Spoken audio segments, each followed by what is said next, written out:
Янски вожд, укрит с пера, забучил га за сила на мира, зад го ебне, да го ебне, той си правите шах със смъртта. Това е.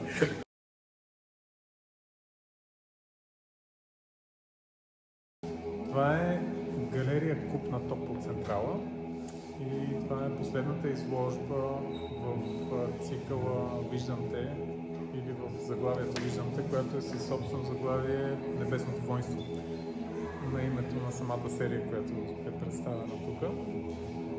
Самият проект включва 3 отделни серии Виждам те, Водна кула, което е пространствена инсталация, и Небесното воинство, което всъщност съществува в самостоятелен вид и завършен благодарение на Владия Михайлова, защото някой не можа да направи изложба и тя се обади дали бих могъл буквално от днеска за вчера и за една нощ някак си, как да го кажа, всъщност не се искаше да не е просто някаква си изложба, трябваше да е в проекта, който работа, нейното условие беше да не е представено в София.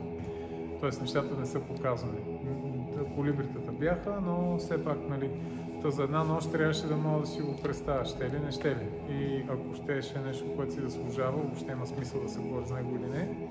Това е това нещо и целият проект с всичките му три подзаглавия, ако щеш. Едно сърфиране върху границата между духовното и материалното. Като това е някакси тази точно серията, която по някакъв начин изнася посланието. Другото дава заявка откъде тръгват нещата, може би като история, ако го сложиш като фабула. Докато това е, нали, Виждам те и докъде стигат в Водна кула. Като целият процес в едно е това падение изведнъж на материя, на духа, който се превръща в инертна маса, процеса му, и в последствие неговото реодохотворяване и реобожествяване, но вече като инертна маса, без емоционалното и духовното съдържание, което него има. И естествено, защо цялото това нещо, може би както в киното, така с кандидатство, къде, какво, защо и как. Заради празните, нали, ние създаваме хубави неща около себе си, неща, които харесваме всеки, колкото му стига къла, пипито.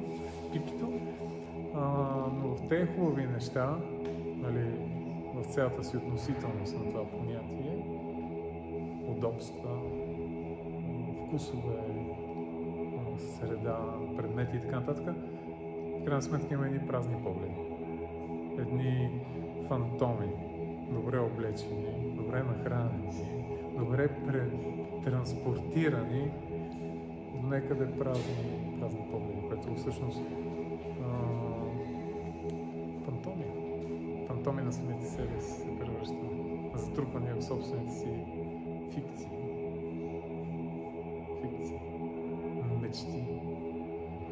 мечти за нещо, което всъщност, правейки, гонейки го ограбваме и изхвърляме. Тоест, абсолютно обратно на това, което искаме. Аз също ме направя това, всъщност резултатът е абсолютно обратен на това, което искам. В крайна сметка обаче изглежда, че е това, което съм искал, но резултатът ме кара да се чувствам много по-зле в него. Това е Виждам те. И в частност Небесното воинство.